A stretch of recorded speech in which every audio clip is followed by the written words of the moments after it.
Hello YouTube, Simon here, welcome back to the channel. And with the Final Fantasy VII Remake coming out in just a few short weeks now, it's actually almost upon us. There does seem to have been an increased interest in the Final Fantasy VII, original Final Fantasy VII, that is, modding scene online. So I thought I could make this little tutorial so that you guys that are interested in modding your original game here will be able to do so. And once you follow this process, you can set it up with the awesome graphical mods that you've probably seen before, audio mods, even gameplay mods, if that's your thing. And there's such a huge collection to choose from now. But we do need to get that game prepared before we can go modding with it.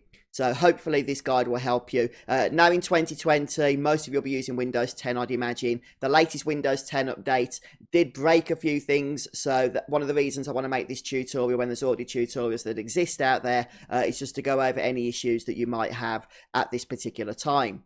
So the first thing you need to do, by the way, you can follow this tutorial if you're using the Steam version. Or if you're using the original 1998 version, which I do have a copy of still, my original PC version of Final Fantasy VII, which actually came on 4 discs. A lot of people don't know that, rather than 3. Picked that up from a holiday in the States back in the late 90s. But as I expect most of you will be using the Steam version, I will go ahead and use that as part of the process. So the first thing you need to do is go ahead and make sure the game is uninstalled. We do need to go for a fresh install here to make sure that everything is going to be working properly. So if the game is already installed on Steam, just right click it, select manage, and you'll see an uninstall option. I've just gone ahead and done that before recording this video. However, that doesn't completely remove the game files from your PC, so there's a couple of extra steps we'll need to do for that to happen. First of all, you might want to just back up your save files if that's relevant, and the default location for the Steam version of Final Fantasy VII, where it places the save files, is in the Documents folder, Square Enix, Final Fantasy VII Steam, and then look in this folder here, user underscore a bunch of numbers, and then your save files can be found. So you might want to just go ahead and back those up before going any further here. You don't need these other 2 files. By the way, I should mention that if you are using the Steam version of Final Fantasy VII, by going through the preparation process here to allow mods, you will not be able to gain achievements until you reverse the process and play the ordinary Steam version once more. So it won't lock you out of mods permanently, but while you're modding, it will. And that's because we are going to be changing the exe file a little bit later on. So once you've uninstalled the Steam version of the game, what we need to do next is go ahead and uninstall or just delete any other files that still remain. So go to your Steam folder, Steam Apps, Common, and then in your list of games, look for Final Fantasy VII. Go ahead and delete that folder. And next up, there's one final thing we need to do to make sure that all the Final Fantasy VII files have been removed from our PC. And that's using this file here called the Final Fantasy VII Remove Keys file. Okay, so what we're going to do is run this particular file here. And credit to all of the authors of these pieces of software, mods, and all of that stuff we're seeing today. I didn't make any of it.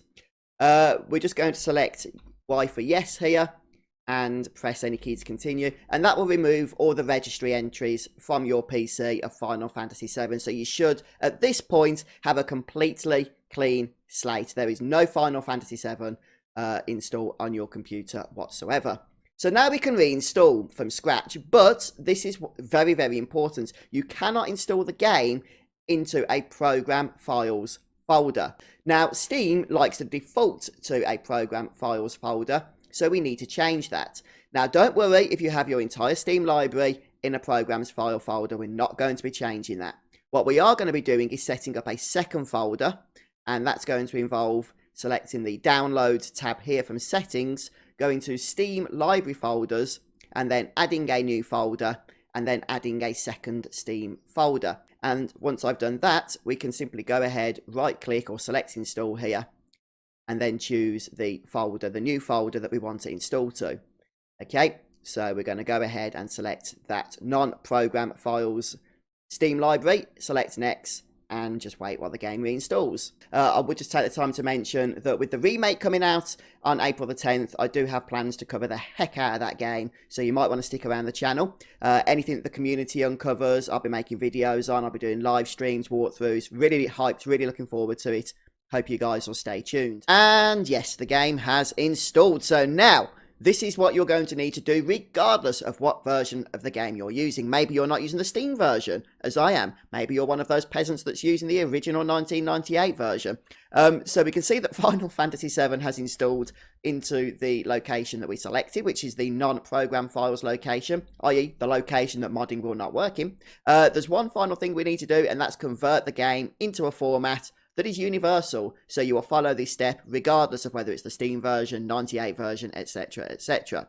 And for that we're going to need the following application: FF7 underscore game converter underscore 7h.exe, along with this particular ISO. Again, both of these will be available in the description for your download convenience. Right, so before we do anything else, we need to mount the ISO here. Now, if you're using Windows 10 as I am, it's a very simple process. If you're not using Windows 10, a bit rebellious, you'll need to get some ISO mounting software. So what you need to do in Windows 10 is simply right-click and select Mount. That's it. Okay, and with that done, we're going to right-click on the game converter file and run as administrator. I don't know whether you can do this without running as administrator, but I just don't take any chances. What's the point? Life's too short. And now what we need to do, once we've got the command prompt open here, is go over to where the game has installed and simply copy the address there, because we want to paste that in. So you can type it in, but who's got time to do that? Hey, go away, cursor. So we'll pop in the parentheses here. Parentheses, I beg your pardon. There we go. Paste that in. Close parentheses and press enter. That will patch. More than one drive is found. Which should it be? What the heck? Okay, I wasn't expecting that. Okay, it's going to be K. As we can see, that's where it's been mounted. That was the thing that we just mounted, the ISO file. It'll then go through a process, give us a very scary black screen. Ooh, still see me though. And that will complete the patch. Now, there's just a couple of things we need to set up here in the original 1998 Final Fantasy VII configuration program. And that's to first of all make sure that our sound is working. And it is. If it's not, or if there's nothing selected here, make sure you select your output device. And then make sure you can hear something through the beautiful original PC MIDI files.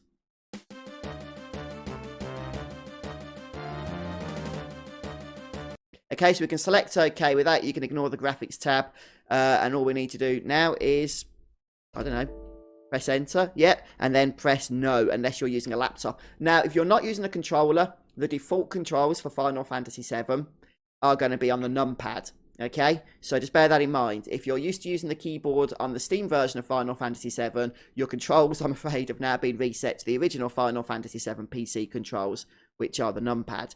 Since I'm not using a keyboard or a key, that doesn't have a numpad, I'm going to select no here. And then we get a nice little dialogue option saying patching complete, and press any key to continue. Done. Right, the game is ready. Now, that little patching process that was very enjoyable, I have to say, has given us a bunch of new exe files. Now, for the most part, you're only going to be interested in this one, but some mods do require the use of these other two exe files instead. But as I say, for now, we're just going to be using, for the purposes of this video, the main ff7.exe file.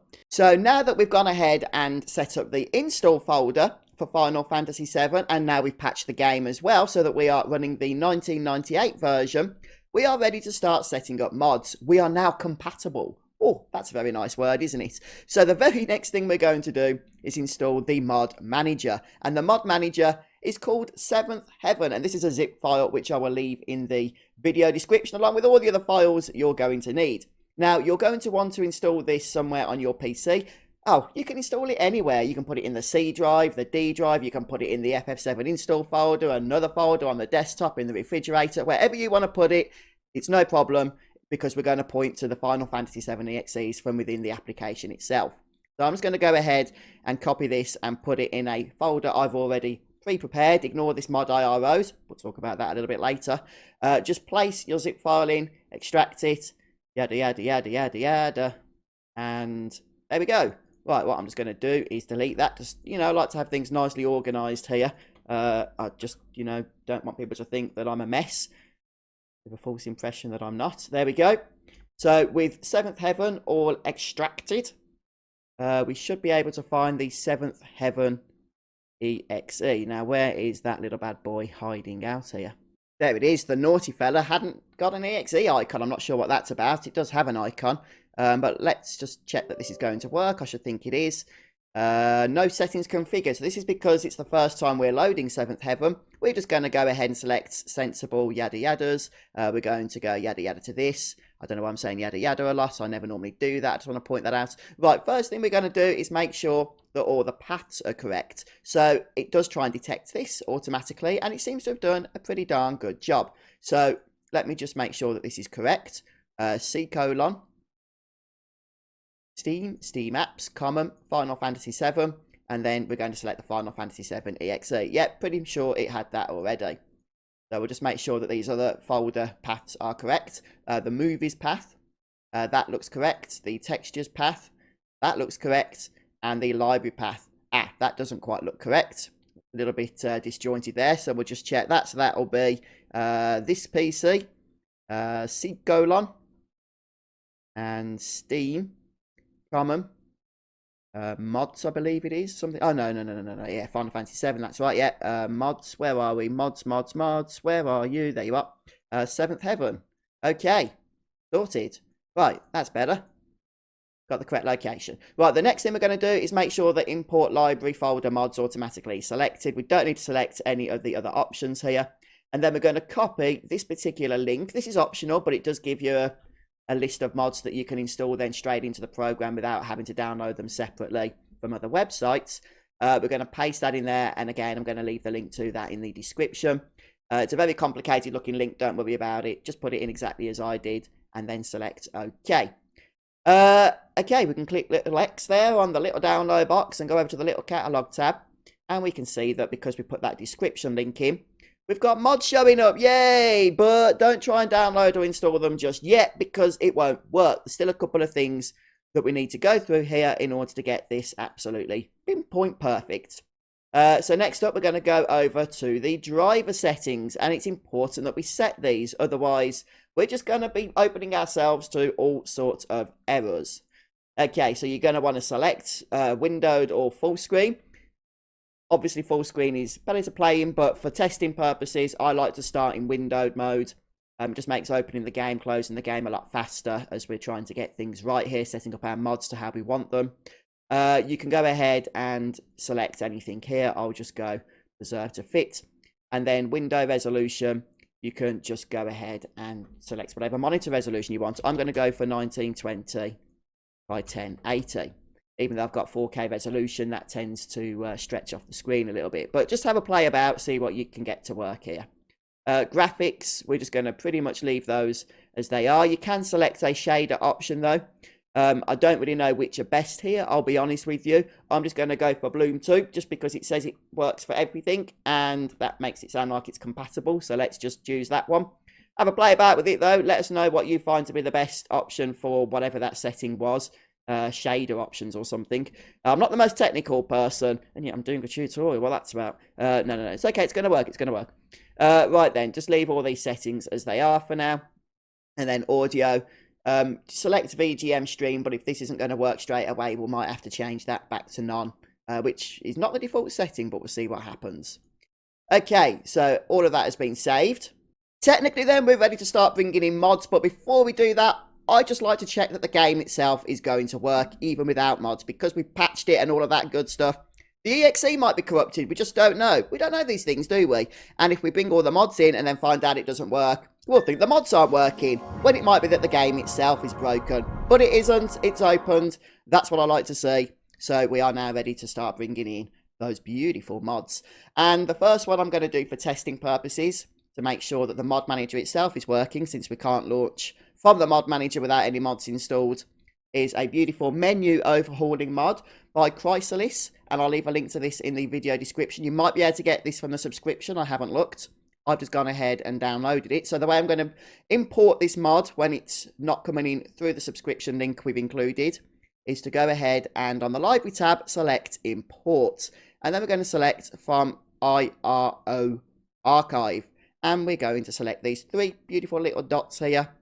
Which is going to bring us up to this menu. I'm going to navigate to the folder where I've got it downloaded. Seventh Heaven Mod Manager, Mod IROs, Enhanced Stock UI Release number 1. And we'll select the IRO file from within inside.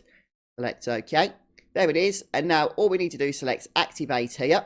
If we go to our active mods, we can see that in the list. And a lot of mods are going to have configure options, which will allow you to just make various changes.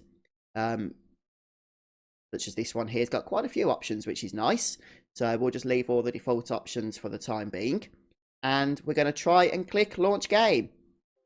After a delay, it does actually pop up with this error message, status internal error, code 5. So we need to do a little bit of troubleshooting. But don't worry, I've done all that for you. And this is why making this tutorial in 2020 is going to be a big help to some of you guys.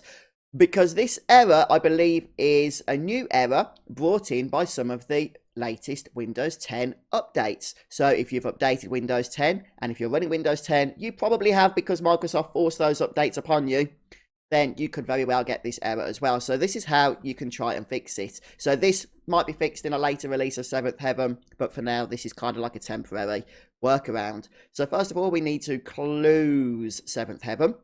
Yep, nicely closed. Good job there. We're going to right click on the Final Fantasy VII.exe, select Properties, go to Compatibility, and then select Run in 640 by 480 screen resolution. Now, don't worry about the resolution that we're setting there, because Seventh Heaven's going to override that setting. It's just something we need to do to fix the program.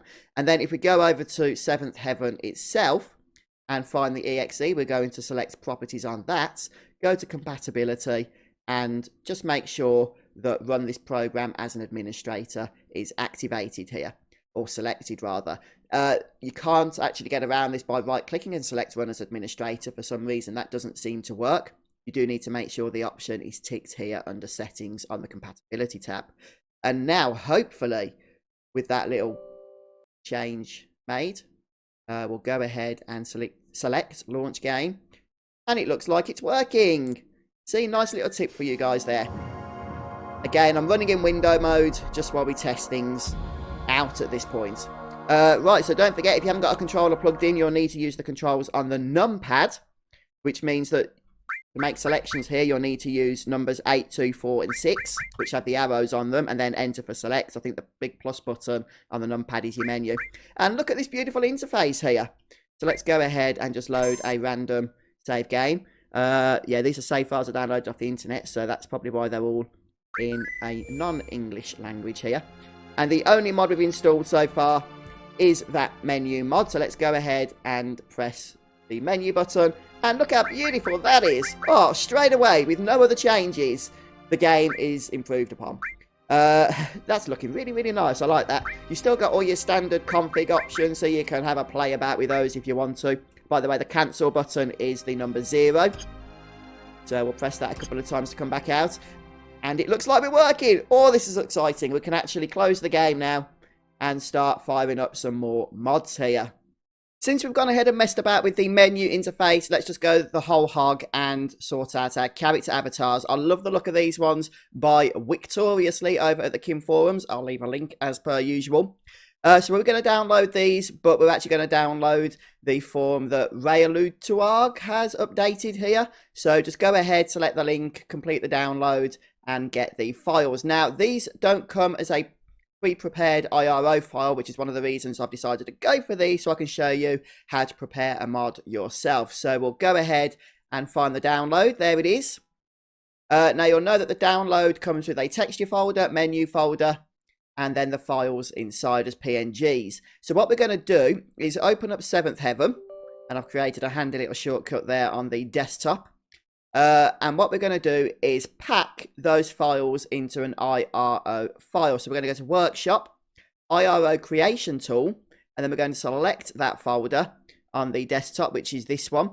And we're going to go down to Texture, since that's what Seventh Heaven's going to require, and select Texture, then select OK. And then we're just going to name it, well, anything really. Let's just go ahead and call it Avatars. Make sure it's set as IRO, which it should be. Select Save. Select Go, and that's it. So that creates the IRO file on our desktop here. We can just place that into a location that's going to be a little bit more useful for us. I'll just put it in a folder I've got especially for all the IROs I download. And with that done, what we're going to do is go to library, select import, just go through the same process as we did for the menu mod. Select this, head over to the right folder.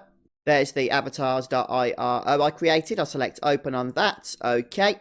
And that's going to add it. Now, because this hasn't been built for 7th Heaven, there's not going to be any options for us. There's going to be no preview image here. That's absolutely fine. Just click activate, and there'll be no configure options either. But once we've done that, if we launch the game, then hopefully, if I've done this correct, and I expect that I have, we should get these nicely updated avatars here to go with our lovely menu interface updates. Look at that. Beautiful. It's got to be said. Absolutely stunning. And of course, these avatars will replace all the party members' avatars. So this time we're going to go ahead and set up Satsuki's mod collection. So Satsuki over here on the Kim forums has created this forum thread, linked in the description. And this will have mods for updating the fields, updating the battle areas, the world map, the magics, and even the movies. So I haven't downloaded that one myself. But you can go ahead and give that the test as well if you wish to do so.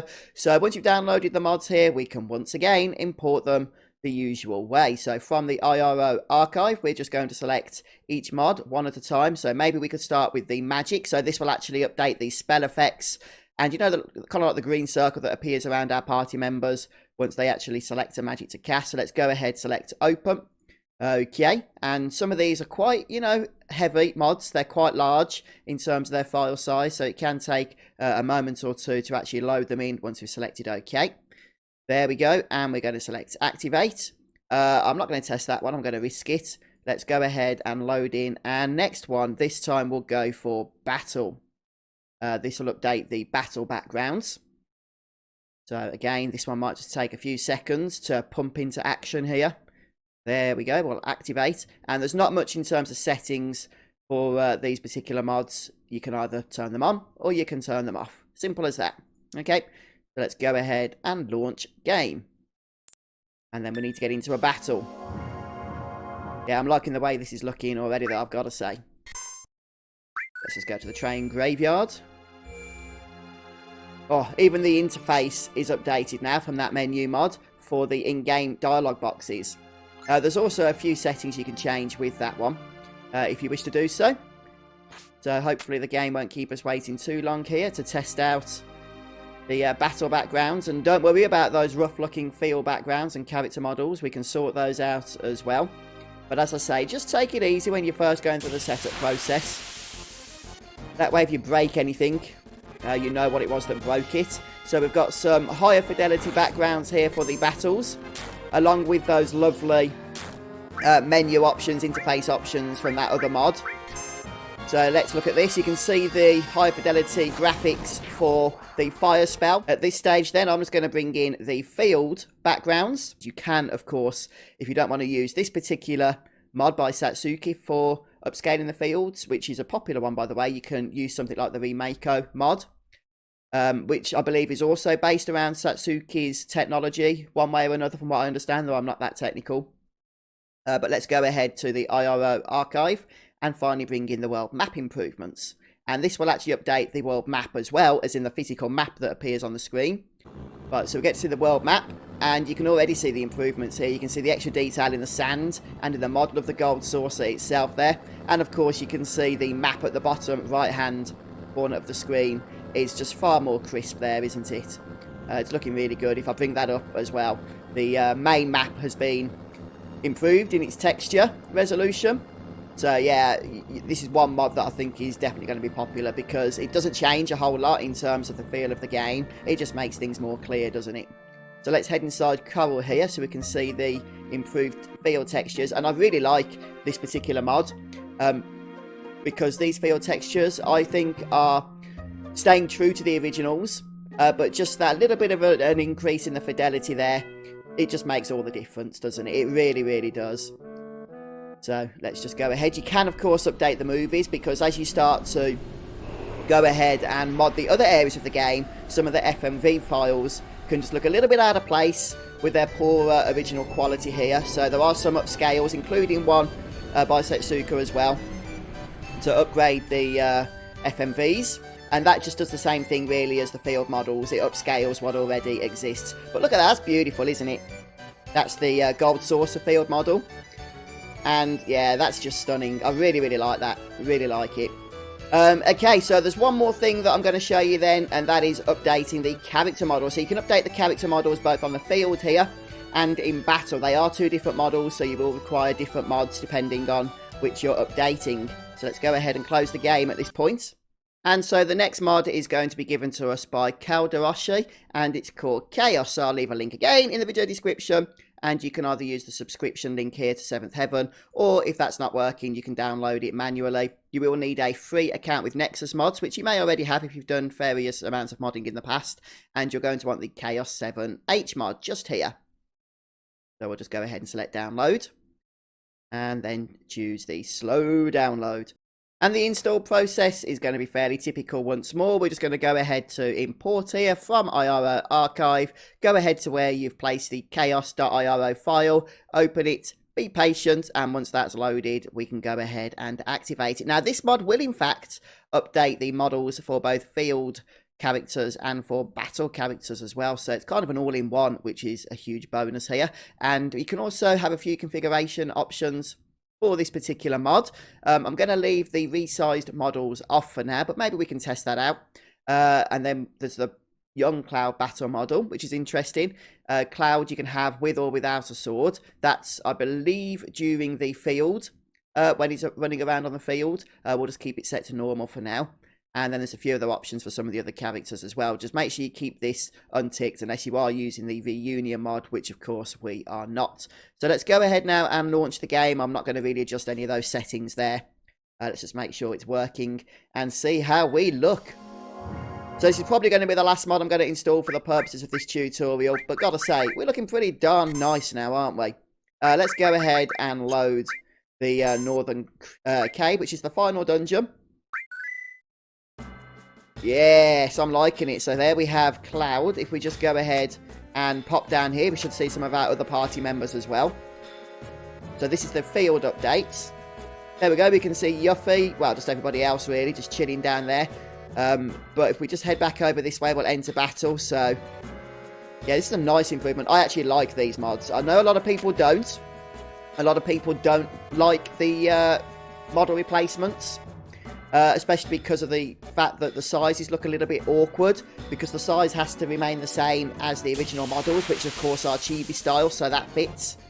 But when you lose that, some people find the size a bit off-putting. But we can always test out that size feature we just looked at, can't we, in the mod options. But there we can see Cloud, Red 13 and Vincent in their new models, which is really, really good, I've got to say. So you can also upgrade the weapons. There's mods for upgrading the weapons in terms of, you know, making them high definition and what have you. But let's just see if the option to boost the size of models is going to be notable, because that looks interesting if that's going to actually work here. That might actually persuade more people to use the field replacement mods, if that's the case. As long as it doesn't crash the game or anything, I suppose. Okay, well, I'm assuming it's done something. Yeah, I mean, I do think that the party members at the bottom certainly look bigger than they did before. So, it's not a huge increase, but maybe it'll be something that just helps you guys out if that's an issue for you. Alright then, folks, well, there we have it, a beautifully modded Final Fantasy VII. So, now, one thing to note is you can also update the music. So the MIDI files that come with the PC version aren't great. They did update it for the Steam version, I believe, to use the original PlayStation audio. So it's not a big deal if you want to keep it as it is. But, you know, there's mods out there if you want to have a more orchestrated soundtrack. Check out the subscription link that we use to bring mods into the 7th Heaven mod manager. And I think there's a music mod there as well that gives you various options. It's 1.8 gigabytes, but it's worth the download in my opinion. Yeah, but I hope this little tutorial has served you and will help you on your way here to having a modded Final Fantasy VII experience. In my opinion, this actually enhances the game. I think it's a great job that the fans have been able to do this over the last 20 years or so. It does make some big differences. Obviously, it's not going to be the remake, but, you know, it's the next best thing until that is released on April the 10th. So maybe, you know, if you fancy a playthrough of Final Fantasy VII before then you can set the game up with these mods and have a bit of extra fun doing so. There are gameplay mods, as I mentioned, which you can find, download and test out. Some really, really good gameplay mods, actually. But for now, for the purposes of the tutorial, I'm just showing you some of these graphical enhancements. So there we go then, guys. I hope you've enjoyed this. If you have, please don't forget to drop a like. I've got a whole load of Final Fantasy VII Remake content going to be on your way once the game gets closer to release and is in fact given over to us. So make sure you stick around for that if you wish to see it. But thanks for stopping by, checking out the tutorial. Have a wonderful day, and I'll see you next time. Goodbye.